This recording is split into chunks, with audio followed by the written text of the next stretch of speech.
Hey guys, it's Lance at Max Sound Solutions, and this video is about migrating my 5,1 to my new 7,1. But before we get into that, I am going to be giving away a free Steam Deck to one lucky subscriber. This has been donated to my channel by dqupgrade.com. They have an eBay store and a website that sells upgrades for your Mac Pros, the 5,1, 6,1, and 7,1. They've kind of palled up with me to do this video, and they gave me a free Steam Deck to give away to one lucky subscriber. So the rules are, you have to subscribe to my channel, you have to be subscribed, and I will be checking, and you have to give this video a thumbs up. That I can't really check, but please do it anyway. And then in the comments, leave a comment showing that you shared their website's link on your social media platform, whatever it is, if it's Facebook, if it's YouTube, if it's Instagram, and then leave a comment with a link to your post so that I can click on it and see that you did in fact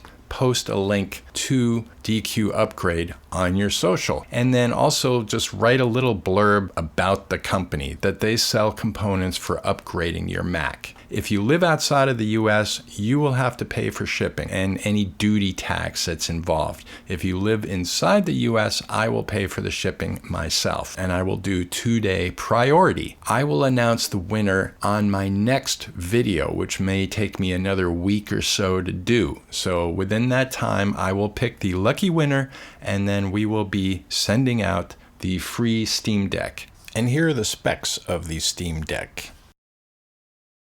Okay, so now we're going to move on to the video. So as most of you probably know, I bought a new Mac Pro 7,1 and it was brand new. So it was sort of a lucky purchase. They've increased the hell out of the price since I bought it. I bought it for $2,099 to be exact, and now they're selling it for $3,000 something. So it's like $1,600 more. The same company, they've sold like 100 of them at the lower price, and now they've jacked up the price a lot. The Mac Pros came from Facebook originally, but they never opened them, so they were brand new. And the interesting thing is, I was able to get Apple's warranty. So I have a full 1-year Apple certified warranty, and I have another 40 days to decide if I want to get Apple Care on it or not. I probably won't because it's a desktop, but you know, that is pretty cool that I bought it from eBay and I'm able to get the full Apple warranty. Okay, so moving on to the migration. So I took all my 5.1 components and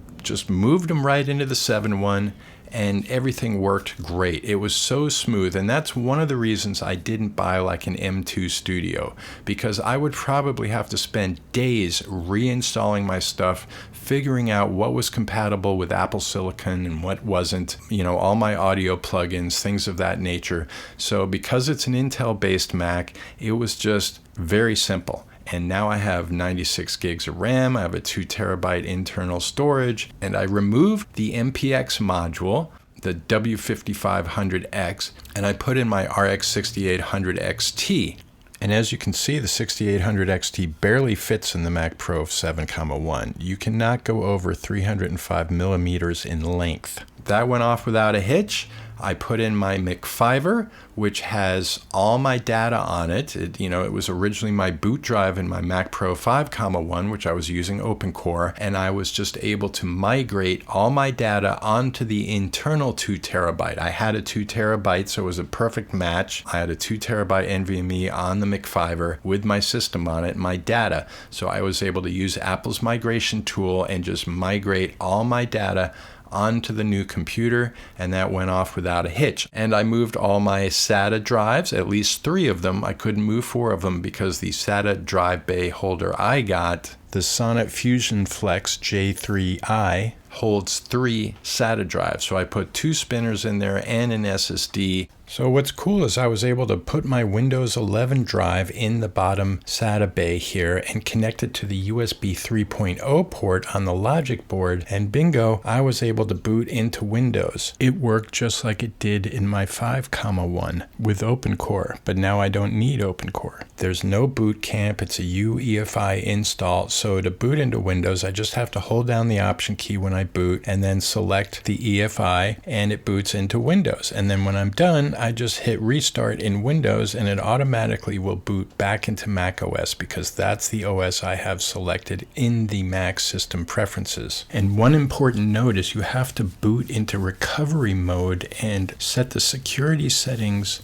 to allow you to boot off of external or removable media, because the Mac sees the internal USB 3 port as an external drive. If you don't make the changes to the security settings, you will not be able to boot into Windows or an external drive. And I did a quick Blackmagic speed test because I read some conflicting information that USB port might actually be USB 2.0. But it is not, it is USB 3.0. So there was only one drive left with my old Mac Pro that I could not put internally into the new Mac Pro. Everything just works, you know. It was really a simple process, and I'm back up and running a day later, being able to work on my projects just like I was on the 5.1. So that is sort of one of the reasons I went with the Mac Pro 7.1, and the fact that it was just such a great price and it was brand new. I also threw in a SoNNeT USB 3.2 card, which has 4 USB-A ports on it because the Mac Pro only has 2 USB-A ports, and I still have a lot of USB-A type devices, so I installed that card. It was a no-brainer. I recently also bought a MacBook Air M2, so I'm going to be doing some comparisons with that.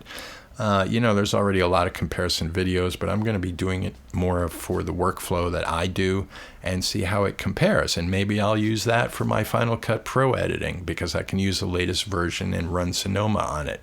I don't know if I'm going to upgrade to Sonoma with the Mac Pro 7.1 yet anyway. I'm happy that everything's just working and I can keep going on my projects as is. You know, it's always kind of overrated to be like, oh, get on the new OS right away, because there's always issues. And, you know, if you're working full time and your computer is your work computer, it's never a great idea to just jump into a new OS or even a new update for an OS. I looked on the Pro Tools forums, which is my main app right now, and there were a lot of issues about Sonoma and Pro Tools, and supposedly the latest version fixes that, but now I got to jump back on the upgrade Avid, you know, support plan, pay another $400 to get back on the support plan to be able to get the latest version of Pro Tools. And I'm really considering moving over to Logic, at least for multi-tracking, maybe not for mixing, but I got to take my laptop on the road. I hate carrying around a dongle. If you forget the dongle, you're screwed.